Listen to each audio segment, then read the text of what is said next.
Welcome everyone to part 2 of our webinar series, Improving Access to Empowering Rigorous Content. We'll get started in just a few moments, but just give a chance for folks to filter in. As we're waiting, feel free to introduce yourselves in the chat if you'd like, and share where you're joining from today.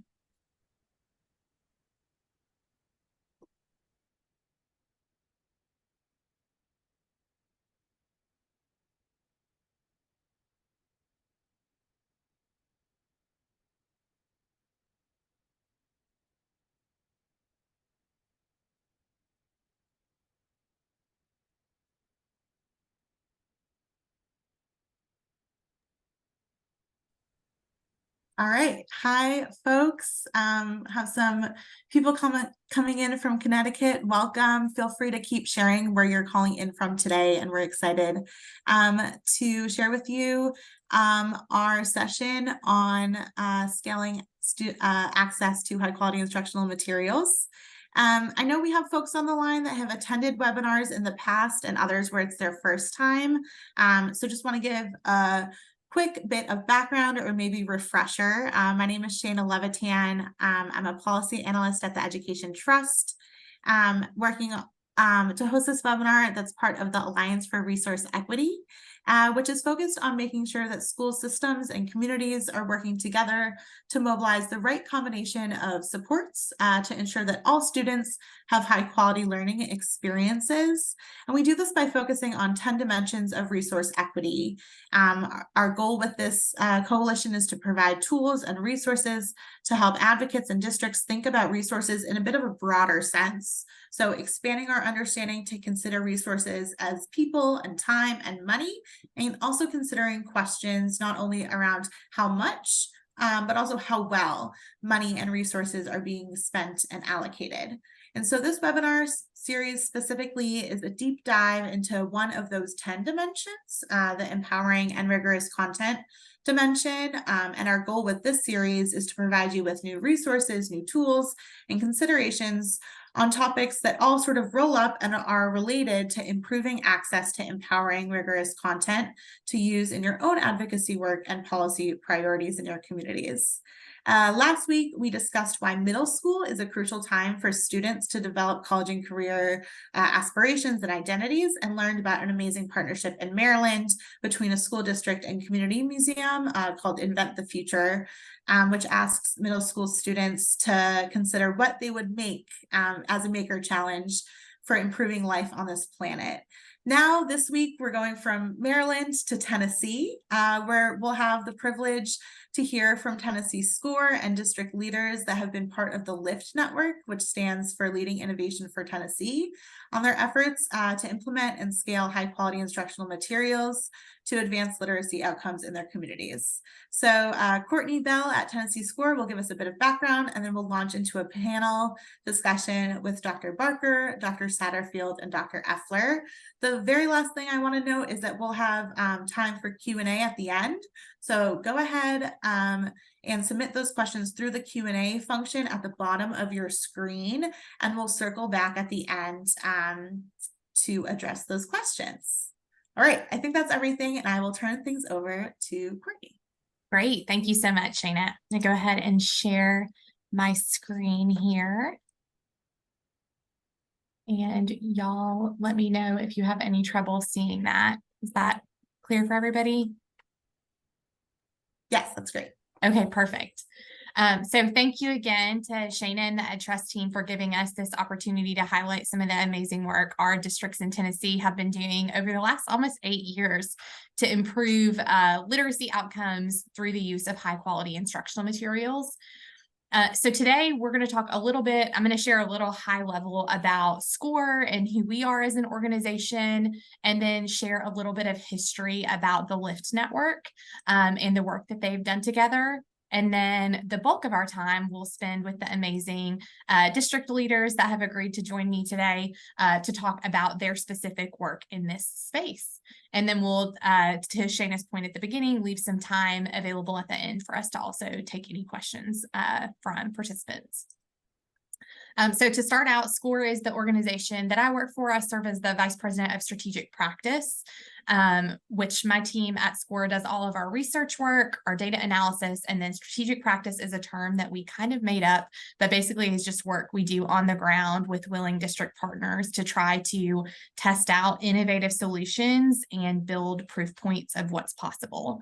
So we are an independent, nonprofit, and nonpartisan research and advocacy organization.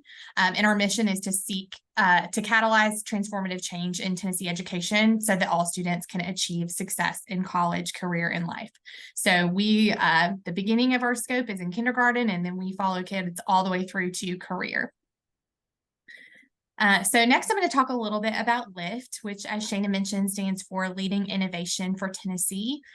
So LIFT was a group of Tennessee districts. Initially, I think there were probably maybe 5 to 7 districts working independent of SCORE toward initially it was with an advocacy purpose. They were advocating for higher standards and aligned assessments to really give us good information about what students are learning. And then they found through that work that they really valued working together and asked SCORE if we would convene them to help them do work together and explore innovative best practices.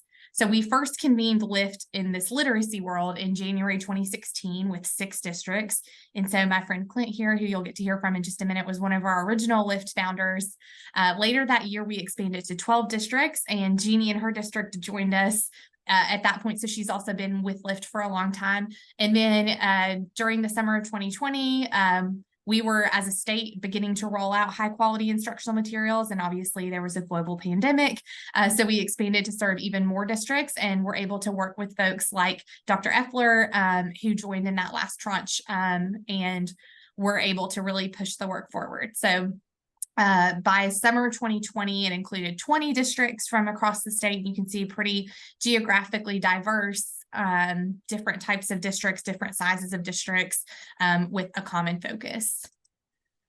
And so our problem of practice as a network initially was focused on K2 students, but as the work evolved, expanded to K5. But the problem of practice was essentially just that K5 students are not yet accessing a high quality literacy program that supports them to meet the demands of Tennessee's rigorous standards.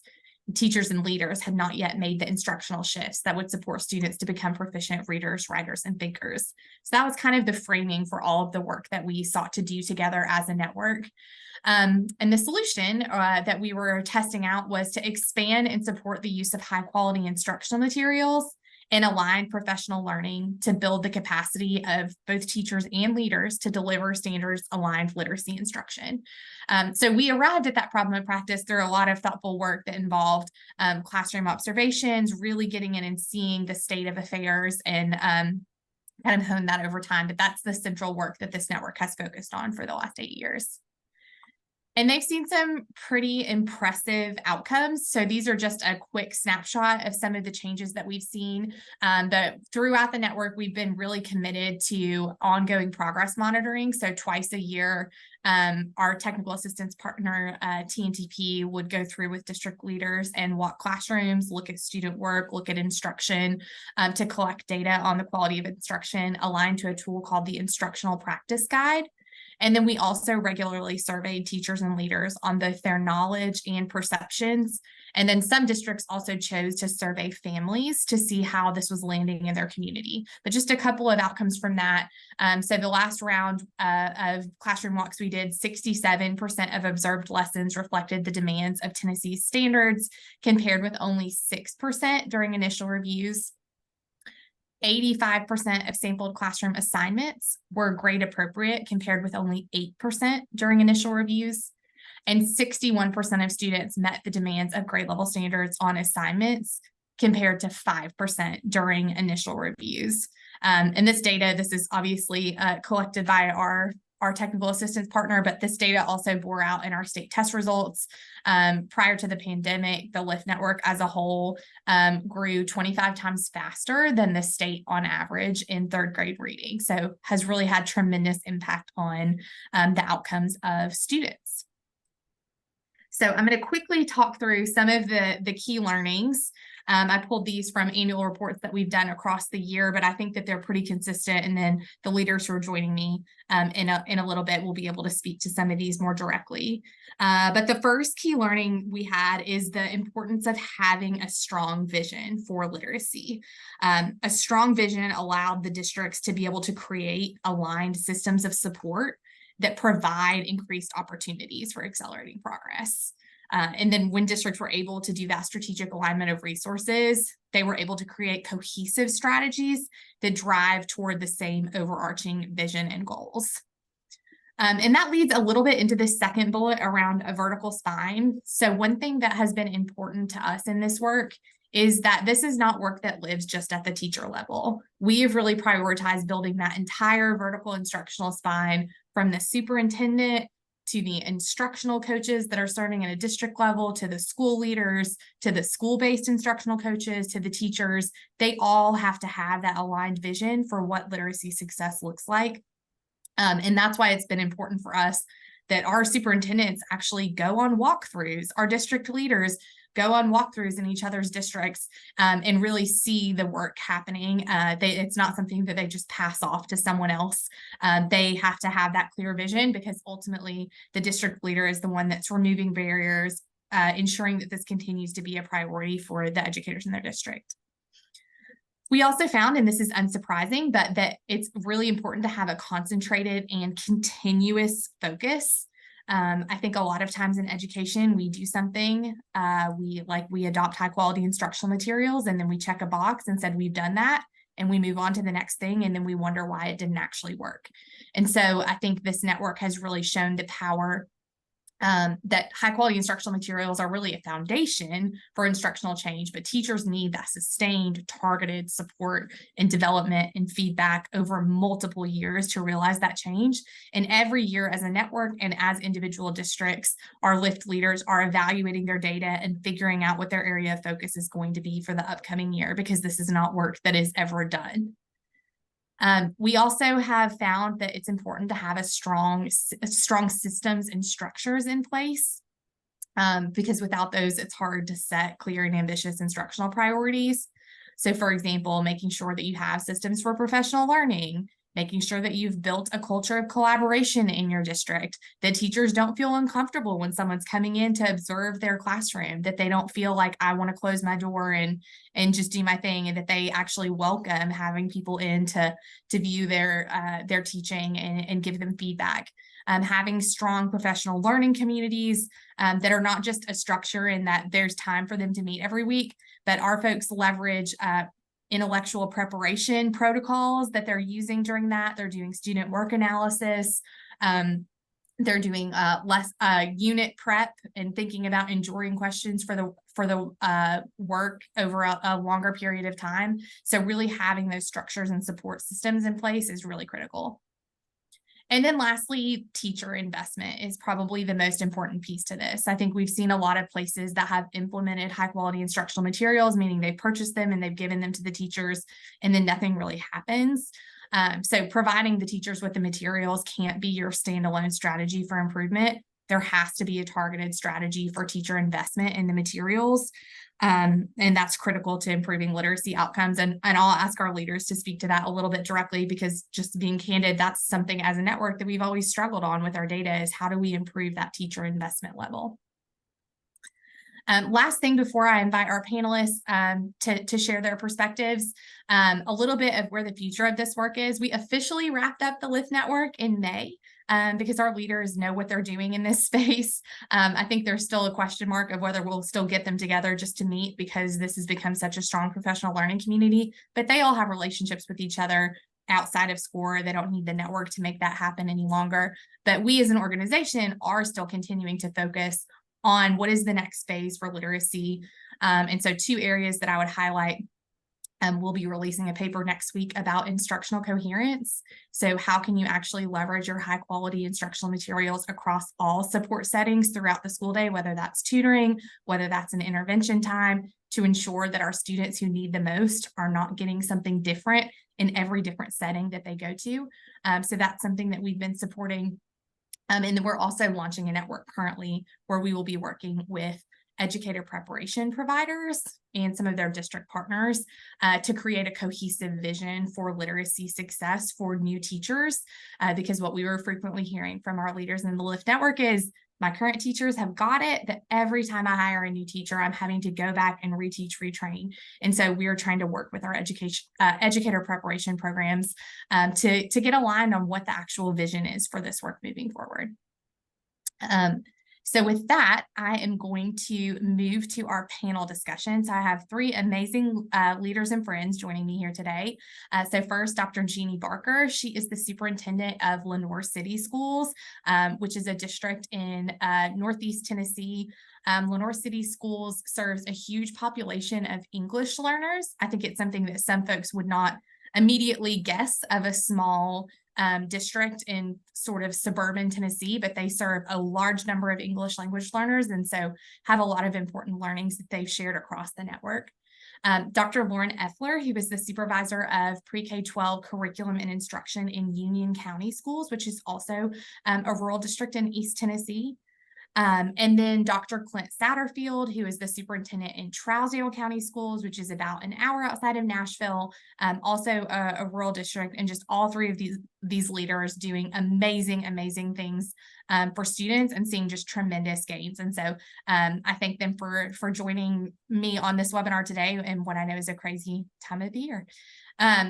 So to start off with, I just have some questions here for y'all to kind of share the experience that you've had with scaling and rolling out high quality instructional materials. So first off, I would love if you could each just share quickly what materials you're using specifically for K-5 literacy and how you feel like those have changed instruction in your district. And Clint, since you're already off mute, do you want to go first? Can you get me off? Oh, I'm off mute. Okay, Yeah. good. So I'll give it a stab. Many years ago, around 2016, 17, whenever we started this, we didn't adopt, but we field tested core knowledge language arts by Amplify. And we tried to use that in grades K1 and 2. We tried to have a lead teacher to do that. And then we tried to see what they thought about it and get them to get some early stakeholder buy-in. But over a period of time, our teachers have learned how to use the curriculum. And the main thing, they have seen the results that students, the increase of the vocabulary, the ability to read, the knowledge building that it puts with their learning. And then what's also been good is our parents have really give our teachers good feedback about the increase of their vocabulary, their content knowledge. And it's kind of been a symbiotic relationship, is the sense that our students have been able to go home and demonstrate their learning. Their parents have seen that. The parents have reinforced what they're doing in the classroom to the teachers. And it's been a snowball of success for us over time. So it's been good. All right, Dr. Barker, I might go to you next. Yes, about the same time frame in Lenoir City, we had the opportunity to look at several different curriculum, and we ended up selecting expeditionary learning.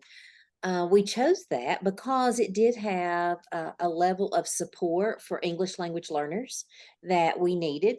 It also, we felt, gave the opportunity for developing knowledge as well with the skills that students needed. We started as a pilot through our second grade. So we got our second grade teachers together and we started in that framework. And then building on that success that we saw in second grade, we had third grade teachers who came to us the following year and said, we want to do this. And so, success breeds success. We were able to grow from that initial pilot that we did with our second grade teachers to build the opportunity for other teachers based on the success that they saw the second grade teachers have. Yeah, I feel like that's always a good sign when people are asking to do something new and different. Lauren, can you share about what y'all are using in your district? Yeah, absolutely. We are using CKLA for grades K2 and then Wit and Wisdom for our grades 3-8. And we didn't necessarily pilot anything. We kind of came later to the game. But I will say when it was time for us to adopt those high quality instructional materials from the state, we were in dire need of those supports for us.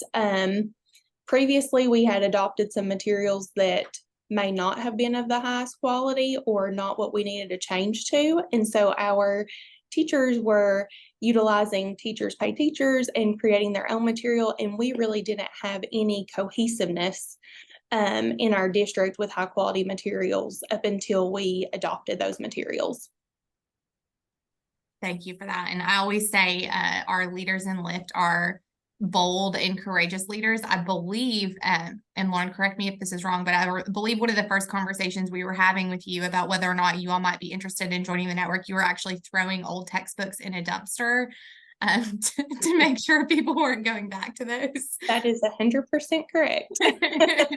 And then to your mention of Teachers Pay Teachers, I know Clint has actually blocked Teachers Pay Teachers on Trousdale's network. So that is not something that that teachers can access, at least not while they're on school grounds. So appreciate that bold and courageous leadership.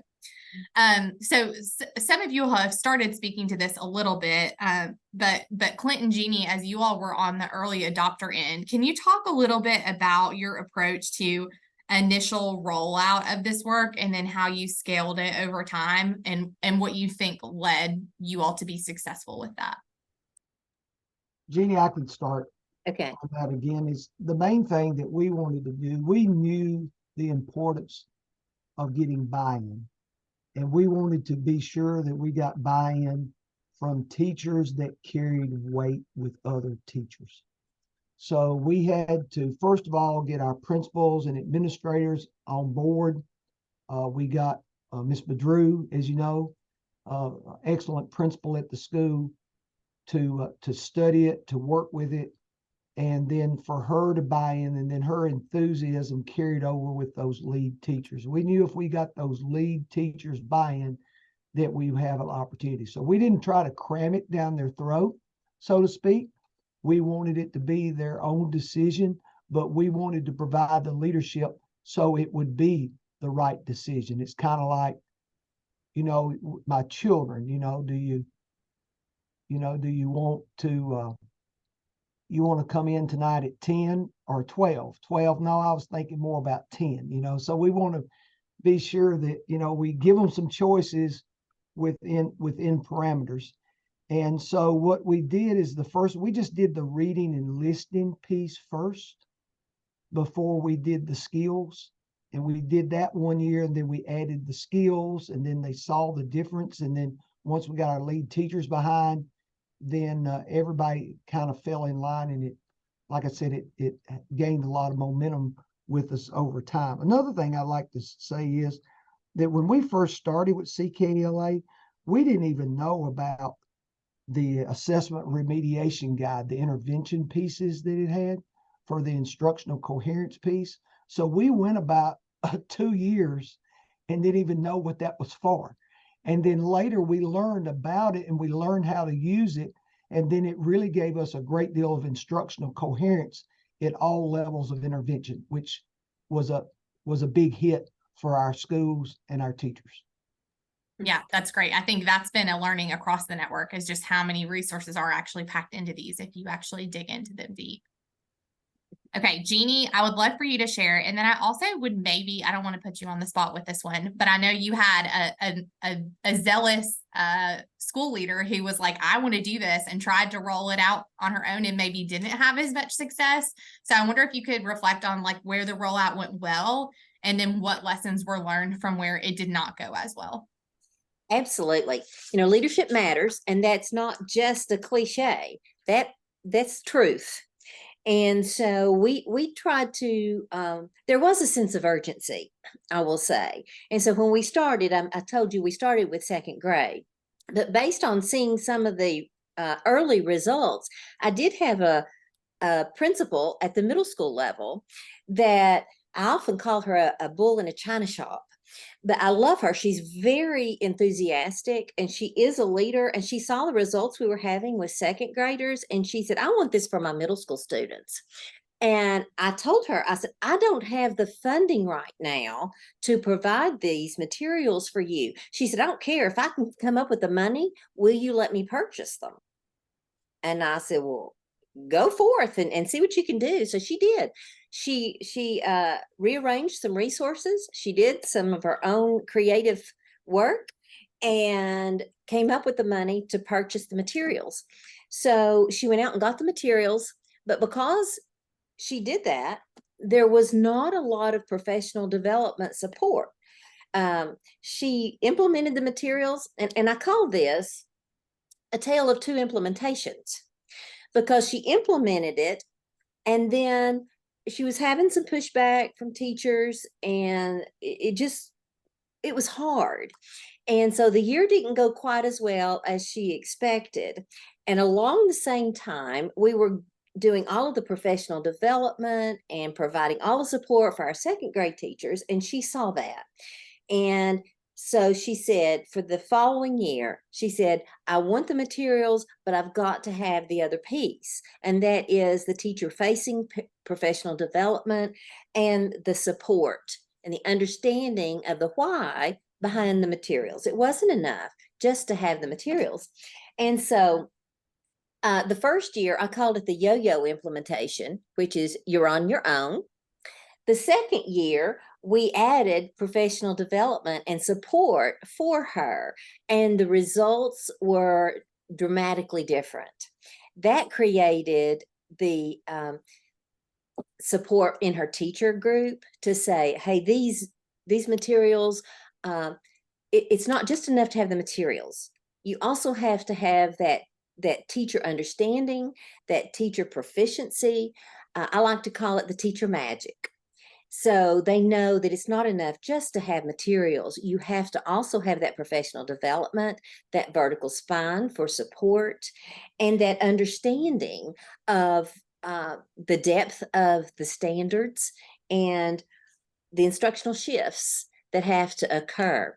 So when we talk about high quality instructional materials, it's part of a package, but the whole package is also training our teachers. And so I'm very thankful that we were in a collaborative where we could learn from each other. And as a superintendent, I was also a part of those opportunities to learn, and it has built a stronger foundation for all of our teachers. Thank you for that. And Lauren, I wonder if you can reflect on, I mean, to your point, these folks were a little bit ahead of the adoption and trying things out, and you all were kind of coming along around the adoption. Can you talk a little bit about how you structured that support for your teachers to ensure that they were not just handed a textbook and given a one-day training from a publisher, but what that support looked like over the course of your first year of implementation? Yes, absolutely. We actually started as soon as we had our materials mixer, and that's what we called our textbook adoption time, a materials mixer. We had all of our teachers come together. We provided them with Diet Cokes and water and snacks, and we let them come together and choose and take back the high quality instructional materials until we had made that decision. Once we made the decision and we got school board approval, we actually went ahead and started training our teachers before that school year was even out, getting ready for the next school year. And we did that with the work from TNTP. We partnered with them, so they were able to come in, and before we ever picked up any of the high quality instructional materials, we did, just like Dr. Barker talked about, we talked about the why of why are we doing this? Why are the high quality instructional materials important? Why is it important that we are all doing this work and learning together? And why do we need to continue it? So we had a whole session on the why, and of course the why is success for our students. And then we went into really making time, which is hard because there's not enough time ever, but really carving out the time for something that is so important and having a one-day training like we've done in the past for several years and expecting it to be successful. We slowly carved out the time that we knew that we would need and time for support and getting our teachers together all across our county. So not just teachers within our school, but all kindergarten teachers to come together and to train and discuss. And one of the best pieces of advice that somebody gave me whenever we were starting this work is one that we continue throughout. And that was just treat these high quality instructional materials like a recipe that you are making for the first time. And so we really looked into our high quality instructional materials. We purposely planned that and didn't deviate from our high quality materials our first year of implementation. We really treated it like a recipe for the first time of following what was presented to us to make sure that we were giving quality and rigor. That's super helpful, Lauren. And I think that was a lesson we learned early on. I remember at a time in Lyft when we would say you need to use the materials with fidelity, and then that became an F word, and we switched to use it with integrity. And so I think that messaging is really important, and I love that framing of this is a recipe you're doing for the first time. Next, I would love for y'all to talk about one of the things that's been really important to Lyft as a network and sort of the glue that's held our work together is that we do collect common data and we talk about it as a network. So we look at it at our network meetings, the aggregate of what's happening across the network, and then our TNTP partners have conversations with each of the districts individually to talk about your own data. How has your approach to monitoring progress over time shifted as a result of this work?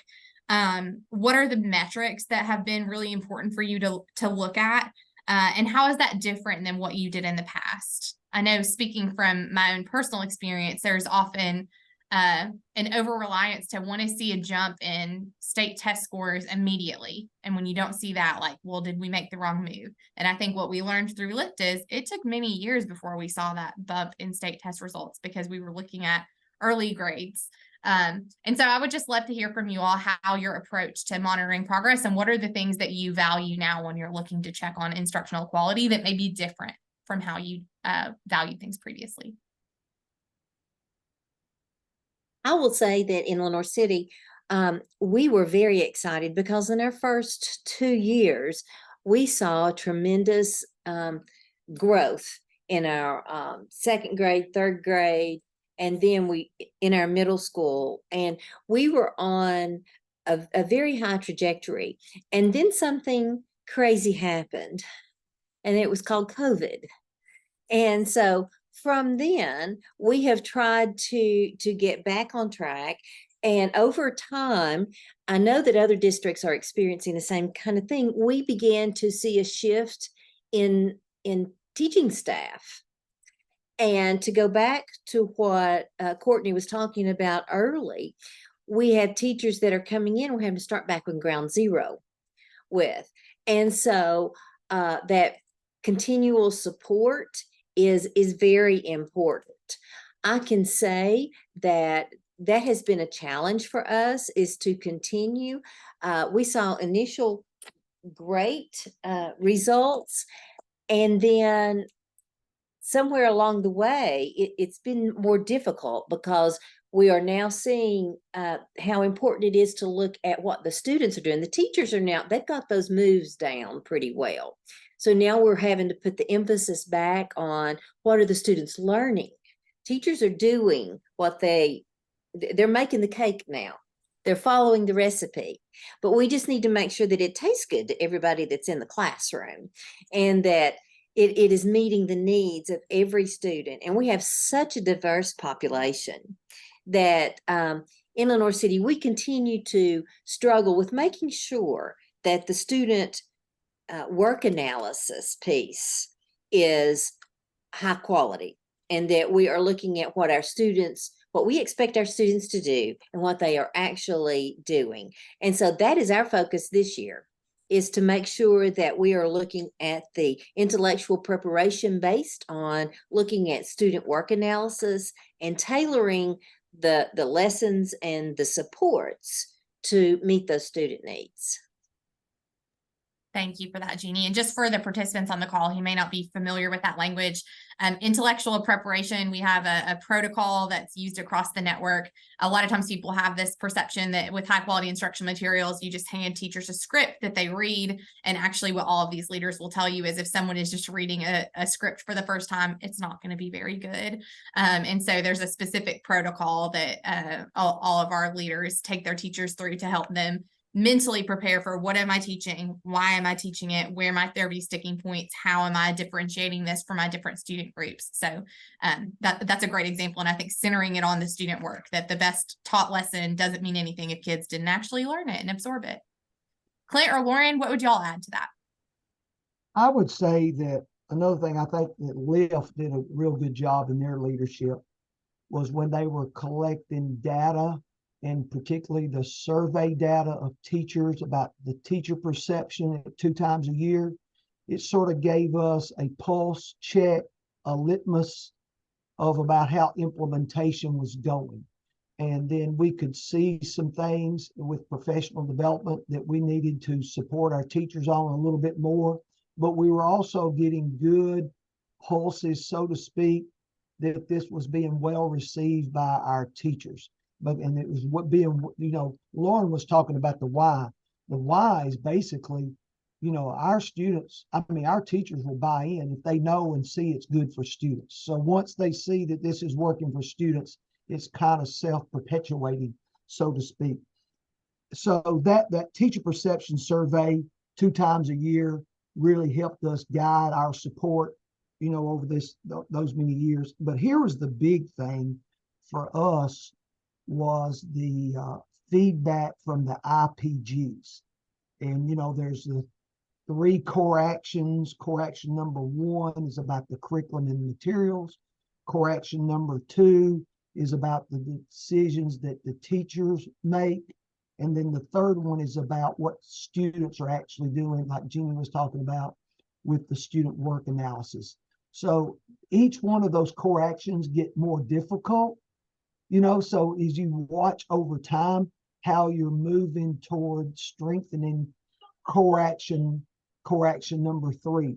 So I thought that survey collection was really good in helping us design supports for teachers throughout the course of the year and course of the year. I think also picking up on Dr. Barker, one of the things that she was talking about was COVID, is that this is not a good statement, but actually COVID hit us at a curriculum or instructional good time. We had been doing high quality curriculum and materials well enough for like 4 years before COVID hit. And when COVID hit, our teachers stayed strong. They resisted the temptation to go back to Teachers Pay Teachers or find something online that would be less rigorous. So we were able, and I really think that helped us come out of COVID and minimize student learning loss, because our teachers had a great deal of confidence in their curriculum and materials before COVID hit. And I think it got us through that a whole lot more successfully. Lauren, what would you add? I agree with everything they've said. Like Dr. Satterfield was saying, they had been doing the instructional materials, high quality materials for several years. So they were ready for COVID.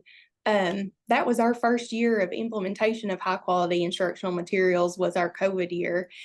And it was a very difficult time for our teachers. We had 2 to 3 professional development sessions before we let out for COVID that year. But I will tell you, our teachers, whether they had 100% buy-in at the time, for all of them, probably not. But at that moment, they knew that we had each other in our small county. And so we spent time coming together for each grade level, and they created and recorded videos of themselves teaching the CKLA units and Wit and Wisdom modules, and we shared those throughout our district. So as a kindergarten teacher, you weren't having to record yourself videoing all of your lessons. We split them up amongst all of our teachers. So that really took a lot of time, but gave a lot of trust to our teachers, and trust within our programs, within our materials, but also trust within our fellow teachers in our community, so that when we came back from COVID, we saw it. And I had one teacher tell me, she said, I always watch Miss Hughes' videos because I love the way that she teaches. And so I think without the high quality instructional materials, I don't know where we would have been during that COVID time. So even though that was our first year, we really felt like that it was a blessing to have those materials and jump right in. And I'll tell you, with the data piece of it, the IPG to us, like Dr. Satterfield was saying, that's our bread and butter right now. We had our entire central office sit down. We talked about the IPG. We kind of gave a tutorial of how to go in to classrooms and be able to, mark up your IPG and be able to have those conversations. We did the same training with principals, with instructional coaches, with teachers, so they would know what that looks like. And so that really helped us, that we were looking at this one document, that that principals weren't going into a classroom using a totally different data instrument than what coaches were using, than what the director of schools was using. We were all having the same conversation, and that seemed to be really beneficial for us. That's great. Thank you so much for sharing those perspectives. I also want to acknowledge the fact that anything we do in schools is a community-wide issue, and a lot of people have a lot of thoughts about a lot of things. And when I'm thinking of like different scandals or pushbacks we've heard with these high-quality instructional materials, it's run the gamut from, Common Core to CRT to this isn't balanced literacy, or this isn't whole language. And a lot of folks have a lot of feelings about that. So I would love if y'all could share any stories you have about how you've built advocates in your community for the work that you're doing, and help to tell the story of why this is the right direction for your students. One of the things that we have done is have after each unit, particularly in our elementary school, our students have a celebration of learning. And that's an opportunity for them to display their learning, and they invite their parents, their grandparents, their brothers, sisters, and it is truly a celebration. And I've seen more parents in schools to see what students are doing than I have ever seen while I've been superintendent. So that has been one way that we've created a community that is invested in what our students are doing. And I'm sorry that in a small school district, I also do transportation here too. So that's overcoming. I'm doing the best I can here. But I'm big on success. And I think that success breeds success. And I think as a leader that you've got to look for those small, early successes and really bring those things to light. But like we talked about earlier, about the survey data that we're getting from teachers, the universal reading screener data that we're getting throughout the school year, the within curriculum assessments are excellent, where we can see what the difference is in students and how they're growing. And then also ultimately, we've seen increases in our state assessments. So all those successes, early successes, latter successes, formative and summative assessments is just breeds confidence, not only with our teachers, but with the students and with the parents. We was in church this Sunday, and they had a guest pastor, and he was talking to the youth, had like a youth service out front, and he was hitting them with a bunch of questions like about what these things mean. And my students were just rolling off the answers, and it was like vocabulary. And I looked at my wife, I said, that's that vocabulary there, So I mean, your parents start to see it, your community starts to see it, and it puts down any of the CRT and Common Core debates. Again, that success overshadows those things that seem so trivial to us a lot of times. Thank you for that, Clint. Lauren, anything you'd add? I would just add in addition that, of course, we have had very early on, we would have some parents that would come because you can Google anything. And if you continue digging long enough, you'll find something that you want to fight about. And so that really happened with us early on. We had some parents that were just not sure. And it all just comes down to the fear of the unknown. We have new high quality instructional materials. It looks different from when some of our students' families were in school. And so really just providing our families with information on like our CKLA letters and our Wit and Wisdom letters of, hey, this is what we're going to be reading. Have these conversations with your students. Talk to your students about this. This is a really exciting time for them. And once we were really, I guess, making sure that we were sending that information out to families, that running off those copies and making sure families got that was so important, it seemed to really help. The fear of the unknown wasn't there anymore because they knew what their students were doing. They knew the novels or the stories that they were reading, and they were able to start having conversations with them. And once families start having conversations with their first and second graders, and they're talking about Christopher Columbus and they're talking about all these things that we didn't talk about as a kindergartner or as a first grader, and they're confident when they talk about it because they know it. That has really helped our families. That has really helped us. It's helped our teachers because we've gotten buy-in from families in our community. Great. All right, I'm going to ask you all one last question, and then I want to turn it back to Shayna for some Q&A if we had any come in throughout this conversation. But you all, as district leaders who have walked this walk, have taken this journey, and I think are strong advocates for others to follow in your footsteps. What advice would you have for another district leader who's hoping to roll out high quality instructional materials? Well, I will start, and I will say leadership matters. Make sure that you start with the leaders in the school, those people that are going to be monitoring to ensure that teachers are getting the professional development that they need, that they're going to be a part of it, and they'll be continuing to support them in the classroom. And then set up a structure where your early adopters and your some of your very successful teachers are the ones that are helping others. So we use teacher leaders to fulfill that role, and that gives the teacher that on the ground support that they need.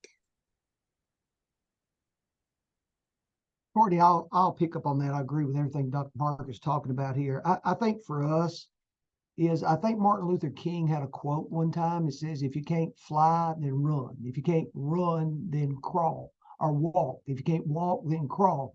But whatever you do, keep moving forward. I think we have to start off slow. I think we have to be steady.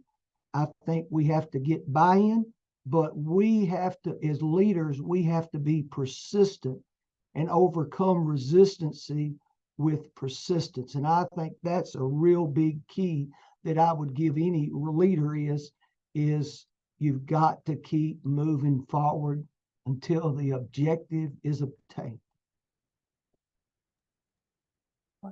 I absolutely agree with all of those things. I wrote a couple little notes down, and one was just to stay the course. And I had to tell myself that several times when you're implementing high quality instructional materials or implementing anything for the first time. You just have to stay the course, treat it like a recipe. And when it gets hard, you just got to push a little harder. And I think that if we can do those things and just keep the outcome, it's our student success, and that's what we're all working towards. So as long as we keep that in the forefront and just keep pushing, I would say your implementation will be just fine. Well, thank you all so much. I'm hoping we'll have some good questions from participants, but did quickly want to share a couple of resources, and I think these will maybe be shared by email or can be dropped in the chat. But Yes, a couple of reports. We have one, Urgency for Literacy, that we released ahead of our state's successful passage of our 2021 Literacy Success Act, that has some policy recommendations for if you're a state leader and you're wanting to put some of the pieces in place to enable this to happen in your state. It has some recommendations there. We also have a Science of Reading report that was really foundational for us having conversations with district leaders and practitioners across the state to understand what is this and what is this shift, and kind of explaining the why. And then we tried to catalog some of the lessons learned from these folks into an instructional materials implementation guidebook. So there's a lot of really actionable tools and resources in that, if you are a district or school leader who's looking to do this work. And then if anyone has any follow-up questions, I included my email there as well, and open to discuss anything anyone may have. So I'll go ahead and stop sharing there and turn to Shayna for Q&A. Great, thanks so much. And Jeannie, Clint, Lauren, Courtney, thank you so much for an insightful and honest conversation, where I've learned so much, and I can only imagine others feel the same. A few questions. I think you all did a good job answering part of this, but this is slightly different, around soliciting perspective from families. So Dr. Satterfield, you had mentioned that feedback from families was really valuable and affirmed to teachers that changes were happening inside the classroom. And then Lauren, you shared that parents are reaching out and sharing their feedback as well, when they're reading things online and tooling up on their own. But how did you solicit perspectives from families throughout these processes?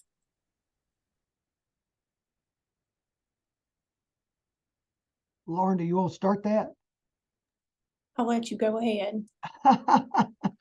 Basically, I mean, I'm not in the day-to-day parent communication, but they're sending reading. We have a reading initiative where we encourage our parents to read with their child for 20 minutes a day. And so our teachers are given oral reading assignments for them to read with their parents at night. And basically what our parents saw was the change in the curriculum being meaty or having a lot of content, or was teaching knowledge about the world. I mean, when I go in classrooms and I see them talk about the War of 1812, I mean, they've got content in there that I had in high school. And then when they were talking about the lunar exploration of Apollo 11, I mean, it's just awesome. I mean, they've never seen that type of vocabulary till, I mean, honestly, they've been in middle school and high school. So parents are really impressed when they see their child learning more about the knowledge of the world and building that content and that vocabulary. And then they're just having a constant conversation back and forth with their teacher. And it's just, again, it's very symbiotic, where one is feeding off of another. And it just kind of like, there's just a lot of momentum gained over time. I agree. One of the things we did for our families is, I think I touched on this just a little bit, but at the beginning, we didn't send home those family sheets. They were within their kind of reproducible book. And so they may have went home back and forth, but it wasn't something that we were very explicit with. And so what we realized is that we were going to make those copies. We were going to put it on colored paper, just like we would any other important letter that we sent home to families. That seemed to really get their attention, and families knew that they should be looking for this colored document that just explained what their students were going to be reading and what their students were going to be learning about. Also had some little helpful questions that some of them we had received with CKLA and Wit and Wisdom, and others our teachers had just put in there. Like ask your student this vocabulary word or talk to your student about this character. And it really seemed to get our families involved and took less of the guesswork from them out of it. They knew what to expect because it was coming home for them too.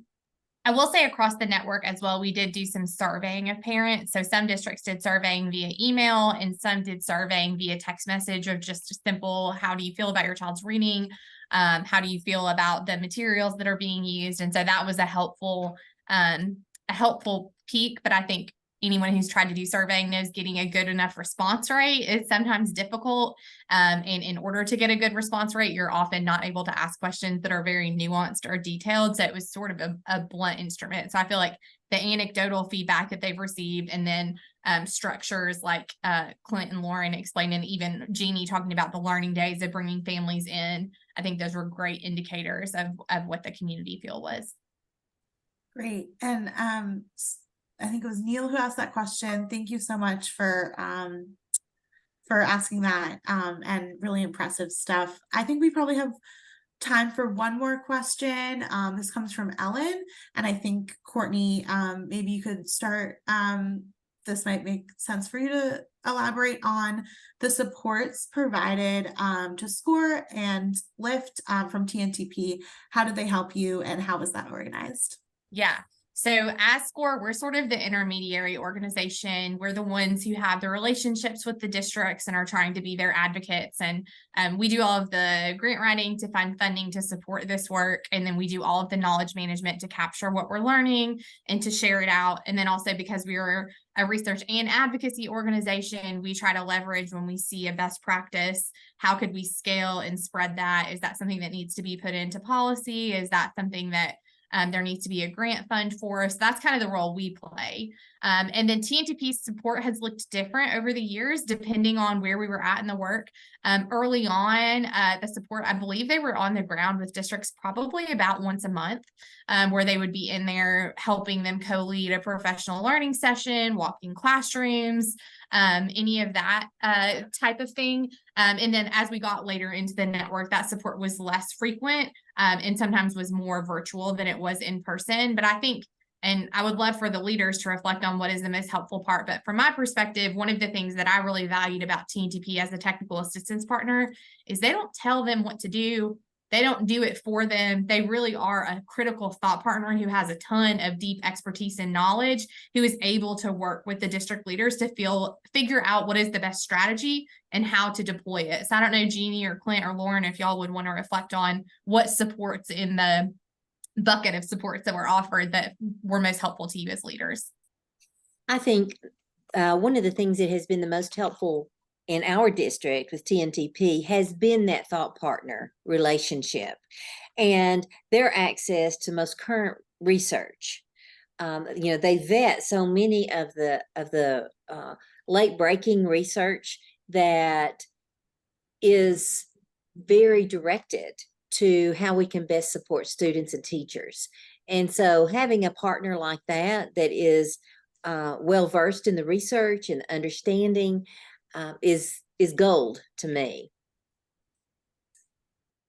And I think one of the things that TNTP has done that we've asked for, and that's like I said, you said that they kind of customize the supports as you need. But one of the things in a small rural district like ourselves, we know that we have to learn to cascade this leadership, that we have to build leadership capacity within ourselves. So one of the things that we've done with TNTP is really have them work with our instructional leads, our grade level teacher leads, so that we can build capacity and do that internally over time. And I think, good and well, whoever is doing the learnings, who's doing the talking. So having our people doing that work and doing that presentation over time is making a great difference for us. Thanks, y'all. Well, unfortunately, we are at time, and I'm so sad that we can't continue this great conversation. And I just want to thank you all again, both panelists and participants and attendees. If you have a quick second, I'm going to pop into the chat a 1-minute survey just to hear what was most helpful for you to hear, and we can adjust future webinars based on that. We will send out some resources and a follow-up email, but I think that's all we have. Thank you all for staying on the line a few minutes over. Bye, everyone. Thank you.